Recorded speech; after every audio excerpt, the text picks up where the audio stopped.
this country actually does in genuine prayers. Interesting. And perhaps, Hesbon, as you respond to what has been mentioned, since we're talking about the economic challenges, can economic challenges, the ones that are facing Kenya, truly be resolved by political confrontation, mass action, as they call it? Well, I think mass action doesn't solve economic problems. But I think mass action brings people to a position where they have to address those economic problems. And, besides what the police, the commander of police in Nairobi is saying, I think the constitution is very clear and it's supreme, that you only need to inform the police. And I want to believe that because of, the liberties that our constitution gives us, and the fact that the sovereign power of the people is either expressed directly or delegated, simply means that if the people we have given power to are not doing what we expect them to do, we need to encourage a culture of constructive dissent, and it begins with mass action. Look at it this way. I seriously identify with what Senate has talked about, that they have a plan. But you see, the Kenyans on the ground have not seen the effect of this government since it assumed office. And what makes the situation even a lot more interesting for them is that just a few months ago when they were campaigning, they made very lofty promises. They even disputed a lot of the international intervening variables that were affecting the economy back then. And they promised, to address the common problems that affect, the common mwananchi. Key among those promises was that they were not going to create positions for individuals. They were not going to create positions for Wadosi. Now, there are two things that come out here. So you realize that positions have been created. There's no Mama Mboga in any of those positions. Zero. Whether it is PS, CS, nominated MPs, and now we have 50 CSs.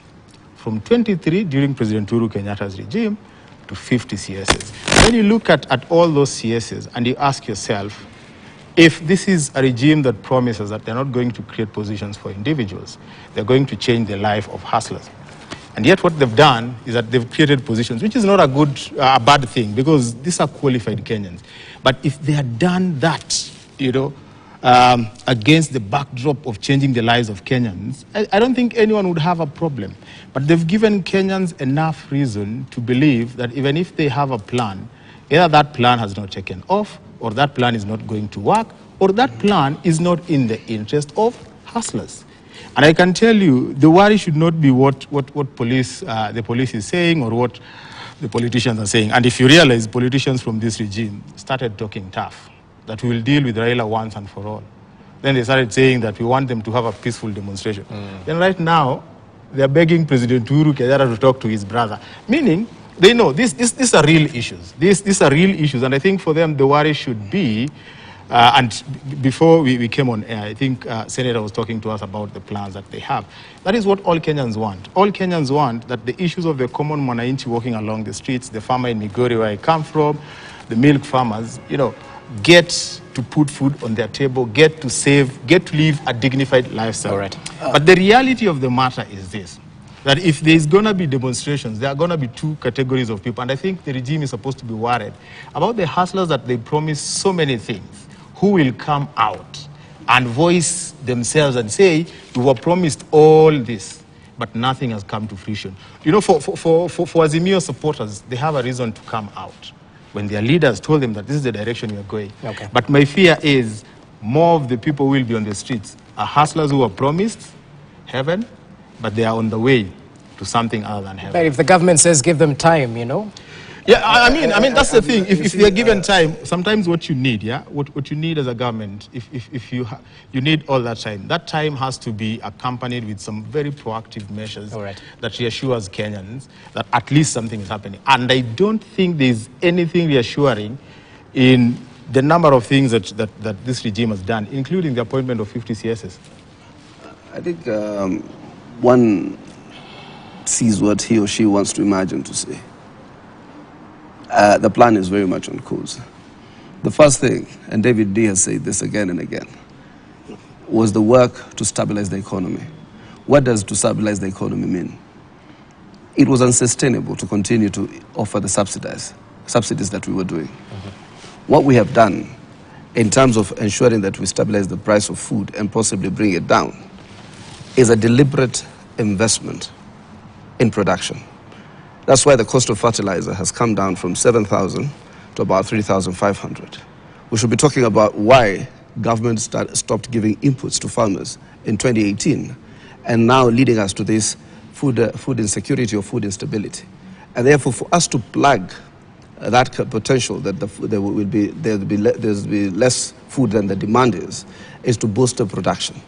The subsidies, as has been demonstrated both in the fuel sector and in the food sector, had gone to benefit a few cartels here and there.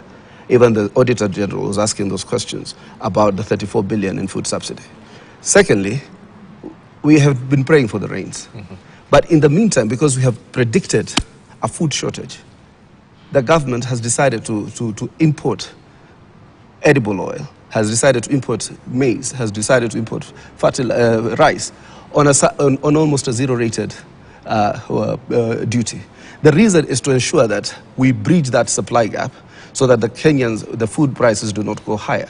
That's why there are food imports, including sugar, that are coming into the country from COMESA and beyond COMESA for areas that have an adequate supply. But there's a shortage of maize almost globally, particularly white maize. So the plan is there. In terms of bridging the shilling slide, I think, Professor, there are certain things it's better. You know, Chairman Mao said, no speech without research. At least I see these days you see me less on TV because I try to learn. I am now in a new space of government. The dollar slide has been created by the demand on the dollar. So what has happened? The fuel in Kenya constitutes almost 40 to 45% of our dollar usage monthly. So what we have done is to go to oil-producing countries, floated a tender for them to give us the best prices they can and to give us a credit window. The credit window will, in the next 5 to 6 months, starting April 1st of April, is such that it's going to ensure that we have adequate dollars for the next 4 to 5 to 6 months, almost $3 billion in the market. That will mean that there'll be less demand on the dollar, and that the shilling will either stabilize or, in fact, go down to, we predict, to 115 shillings, and making importation quite more reasonable. The reason also, you look at the last government, it committed us into massive debt. They committed us into $1 trillion shillings worth of road debt on the area of roads. Okay. So they ended up focusing on infrastructure. They totally forgot areas to do with agriculture. So therefore, that's why we want to now bolster production. We want to ensure we produce 1 million tons of maize to meet Kenya's national demand. We want to ensure that there's a sufficient supply of maize. There's sufficient supply of sugar. And we want to go back to being an agriculture producing country. In fact, the quick win, the low-hanging fruit for this government is the turnaround and the promise that agriculture offers. So we have started the Hustler Fund. Maybe you might be contemptuous because you think it is about your daily stock. Professor, he thinks that taking 500, there were people who were taking 500 shillings from Shylocks to buy stock in the morning. And by the end of the day, they were returning almost 100%, 10% back. I give you 500. 10% per day times 365 days is 3,650%. Nobody can be able to live on that kind of margins. So therefore, there are people there of late that have built their credit score from the 1,000 they took to the 2,000. There are Kenyans who only. That's why Professor is laughing. He doesn't realize that there are Kenyans who just need 1,000 shillings a day to eke a living and make 400-500 shillings to put dignity in their families. Those are the people that we worry about. So to go around and say there's no plan means that you come to a talk show. You do not talk to the economic authors of this government. You do not look at the architecture of what the government is trying to do. We are fast tracking the special economic zone in Mombasa. It was supposed to be complete by 2027. It has been brought forward to 2024 so that we can venture into manufacturing. We can venture into value addition. Right. We are creating industrial zones in every county for the same reason: agro-processing, value addition. So the plan is I'm there. not The plan is there. I wasn't laughing because I feel that people don't need 500 or 1,000. I know they do. They even need 100. 50 shillings. I've been in politics. They don't real. even need that 50 shillings. I think Masimo is right. I'm laughing because that's not how we do it. Okay, I'm laughing because there's no serious economist who is going to do that. What you do, if you are serious, you want to help micro enterprise transform from a micro enterprise employing 0 to 4 employees to a small scale enterprise employing 5 to 19 employees, and then you transform that to a medium enterprises. You are now moving upwards in employment. So now, how do you do that? What you do is that the 15 billion is placed as a seed capital with a bank with experience lending to micro enterprises. So what I would have done is take that money, take it to cooperative bank. They have experience in lending to SACCOs and lending to micro entrepreneurs. So that this is a serious venture. It's not a fuliza. Serious venture. So sometimes I feel that we have overrated our economists. You remember Kibaki within the first 2 years, who were borrowing money started building houses. And they start because he did very simple things, but purposeful. Okay. And that directed us. So with all due respect to the senator here, that money will have zero impact other than increasing inflation, because you simply take that money and spend. But if it was organized, placed with a bank, and allow the banks now, because you see, the president is saying during the campaign, is the problem was that the people have no access to credit, which is true. So make credit now accessible. I think some people are feeling the president. I think the people around the president, the so-called our economists, I'm not so sure if they have grabbed to this thing now. This is the other thing I'm saying, because the economy is built on hope sometimes. Just hope for a better tomorrow. When you are 4,000 doctors unemployed, and you employ 50 election losers, basically, okay? Rich ochos, these rich guys who have been in politics, because the truth is we go to politics to get money. Because that is where there is easy, it's a public money. You understand that? Now, when you employ 50 of those, instead of giving me the 4,000 doctors, you know, if the president went on national television and they said, I'm employing the 4,000 doctors and I'm employing that of 40,000 teachers with that money, because that money can actually do that. He will be a national hero today. The advisors of this president, they are not serving him well. So speaking of the chief administrative secretaries, I'd like your comment on that, because I mean, the current government has been blamed since it's been looked at as a bloated executive. 50 compared to the previous 23 that, you know, the presidency office initially sought from the PSC. Is this... Well, first and foremost, the universal healthcare plan is purely on course. The architecture, the role of KEMSA, the role of the NHIF, the role of counties in terms of managing the universal healthcare is all on course. In terms of reducing the cost of medicine, in terms of ensuring that all these doctors are employed. Because in fact we ask ourselves a critical question: why would we have 4,000 doctors who are not employed, yet we have a shortage of doctors? So therefore there is an entire comprehensive UHC, universal health coverage, that is going to be to take root, where information, the universal, the health management information systems are being put in place. Other technology related solutions and responses are being put into place, and the employment of doctors is definitely something that is high up there. In terms of the CASs, I think every CAS has been given relative to the dockets that have been created in terms of state departments. There are no CASs who are just going to hoover around without portfolio. There are no people who are supposed to just sit in a chair and do nothing. This is based on the kind of burdens of work that we want to do.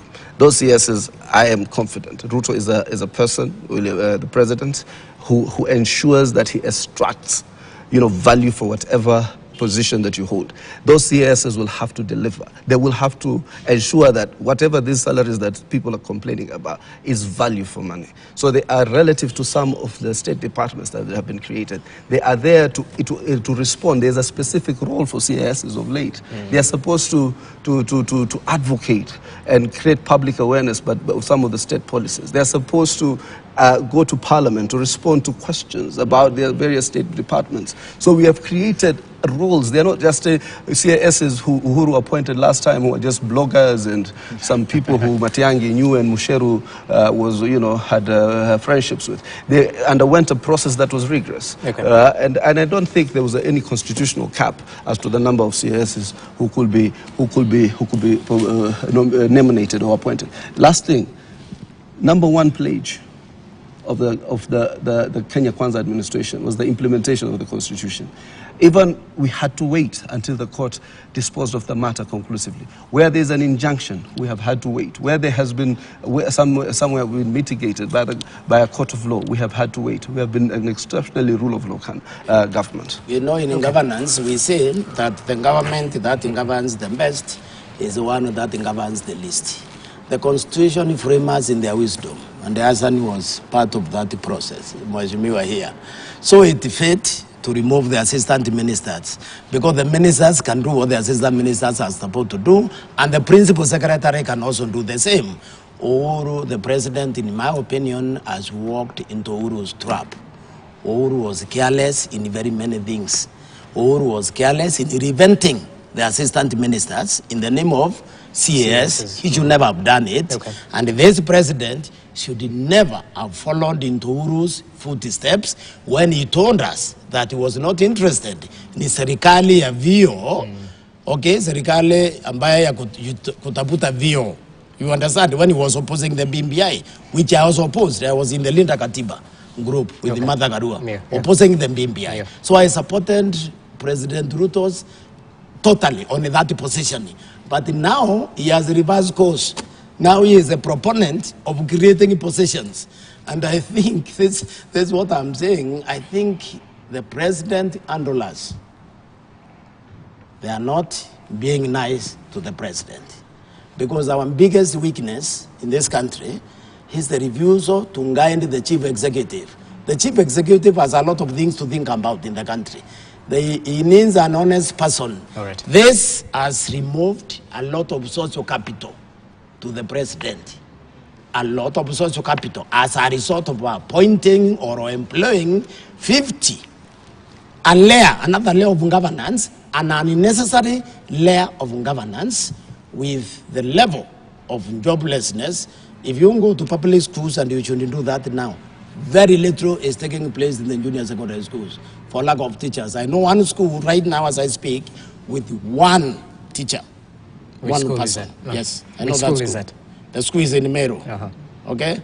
In fact, I gave that teacher a ride yesterday from Nakuru because she had gone to pick her certificate, so she was employed. What's the name of the school? So I don't remember the name, but then you have to tell us the name. You need to substantiate from teacher. Yeah, absolutely. Give value to our audience, as they say. Let's bring in Hezbollah. The teacher is going back tomorrow. Gentlemen, let's bring in Hezbollah. I can give you the name of the teacher. Seriously, I need that name and that teacher.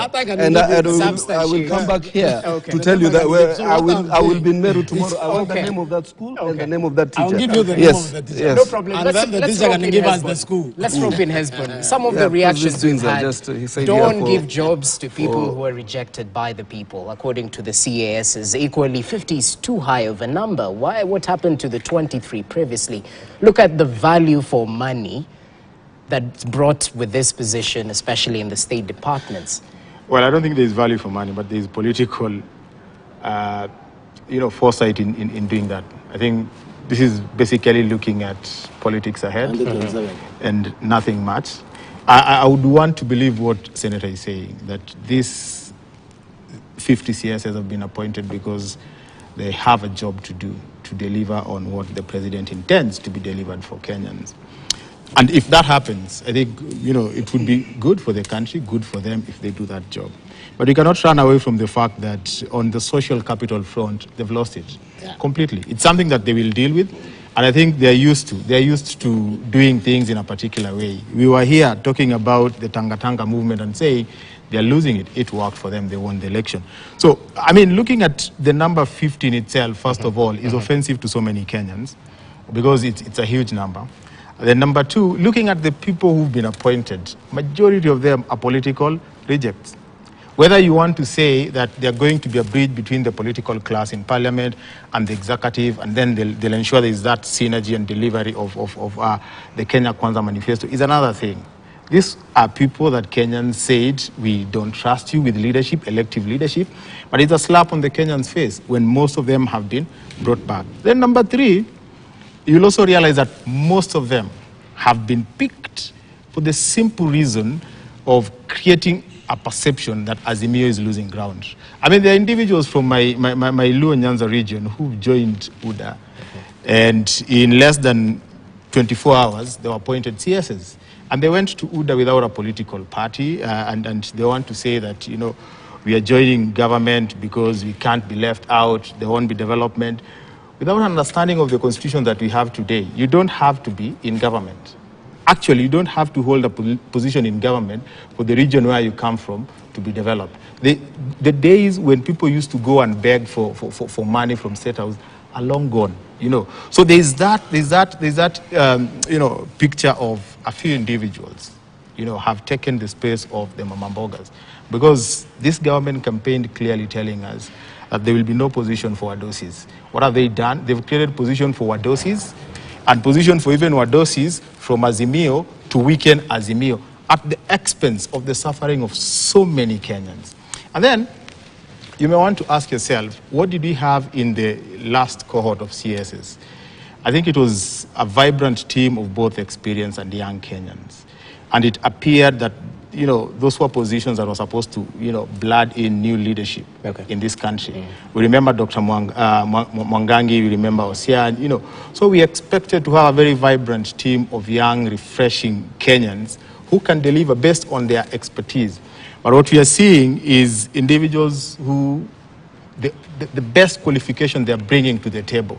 And that basically, speaks to what Senator said. The best qualification they bring is their political affiliation to UDA and nothing else.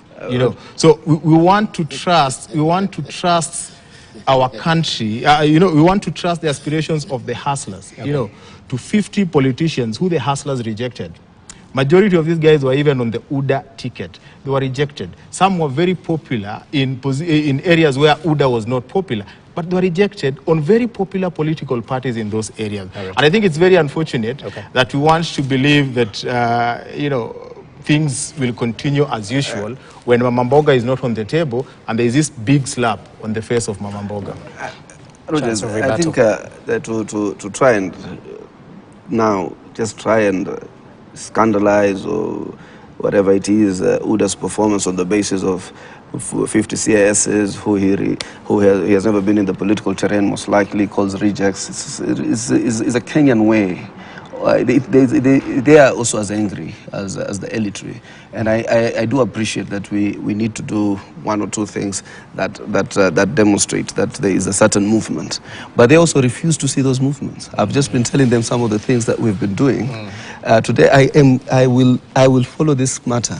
I want to know that one school with one teacher in Meru. You'll give me the number. We'll talk to that teacher. You see one of the reasons why am I saying that? We need to be factual. We need to be substantiated.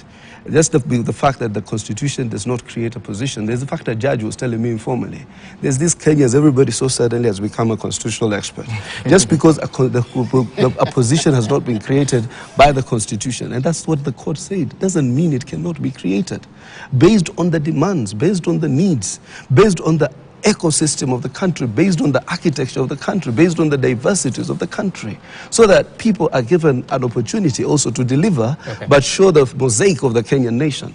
And I can tell you, we will wait. As you said, we cannot agree to this pedestrian view that in the last a government that is demonstrably working, in 6 months, elites like him were expecting miracles. He has not been listening to the president, who said, I am first making working capital accessible to the lowest prism of our society. That's where the Shylocks are literally mauling these young people, the mamambogers. We have made credit accessible to them. The next tier is the 50,000 plus. Then there'll be another 500,000 plus. We are going systematically and progressively. But we wanted to first cushion the lowest prism of the society from the predatory of Shylocks and those kind of funds. Yes. I don't think, Hassan, I think in defense of the Kenyans who you are saying they think they know the Katiba, this is what I would say. I think fairly, quite good of Kenyans, in terms of percentage, understand that the public service has legal authority to create positions. What missing is prudence, is whether that position really do we require it or not. So nobody says that cannot. For me, I think the precedence which is the executive, through the public service, they can create any positions. But the point is this: when you take a position during the campaign, we want to trust you. We want to trust what you are telling us, okay, as a country. And this is why I'm saying the country is degenerating. We are not making progress because we need the progress. You see why we are not making progress? Even this mandamano is completely unnecessary.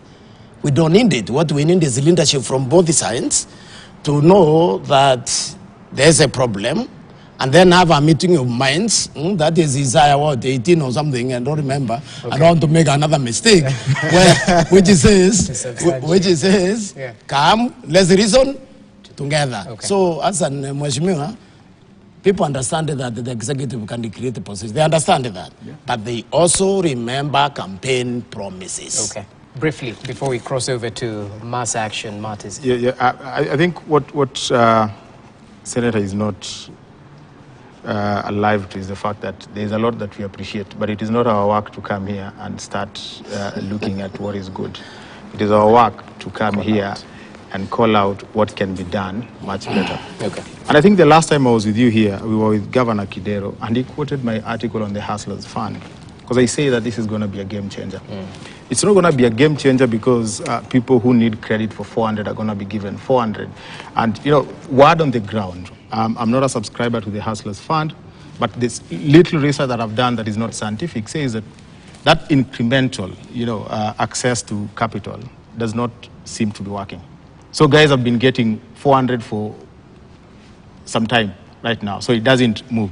But that is besides the point. I mean, we live in a country where we know 400 is good capital for so many, traders in different parts of this country. And I think giving them that access is quite critical.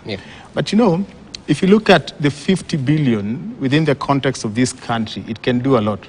And I also want to depart from what Prof is saying. I'm not looking at it in terms of, graduating microfinance businesses and micro enterprises and moving them to, mid-level enterprises. I'm not looking at it in terms of giving them loans. Sometimes in 2018, the Communist Party of China took a number of Africans to just go and study how China managed to get people out of poverty. There are two things that are very critical. That there are institutions, businesses that need capital. But these same businesses need working capital. And enough times when you inject capital through a credit facility, you run them down because they scale up, but then they don't have the working capital to do business and pay back the loan. And the model that has worked in China, and what I thought the 50 billion Hustlers Fund was going to do, was first of all to identify businesses that can create employment. Most of these folks who are borrowing 400, 300, they don't need to be in business. They actually need to be in gainful employment, and we need to fund individuals who can create businesses that will employ people and add value. not just in certain regions, but all over the country. And if this 50 billion was to be devolved equitably all over the country, and two things are done: that the government works with the data that it has. And the president has talked about being rooted in data and having serious data-driven decisions. If they can use the data that they have to find businesses that can create employment, can create value, and fund them through grants for capital investment and credit for working capital, you'll have the Hustler Fund change the lives of so many Kenyans. And until we get to that point, we'll keep questioning. We'll keep questioning the small bits of giving people. Definitely, there are some challenges, no doubt, but there are also some scientific models of people who say that there have been an incremental growth based on their repayment in terms of their access to the Hustler Fund, and some of those are areas of improvement. I think there is Susan Mangeni. I think she and the minister there, Chelugui, they are more than willing and ready to listen. I think that one of the things this government is guided, KK, by the president and the entire leadership, is that they must listen, they must take feedback, and they must improve regularly. The one thing that Hustler Fund was supposed to do, it's not because it's a fuliza, it's because we wanted to remove this red tape of constituency committees and members of parliament and members of county assemblies, so that you use pillage or pilferage that money, half of it, in terms of administrative costs, and people who are using it for political gain. So we've given you the platform to just go into your #254# and access the little money that you want, so that you can do your business on a day-to-day.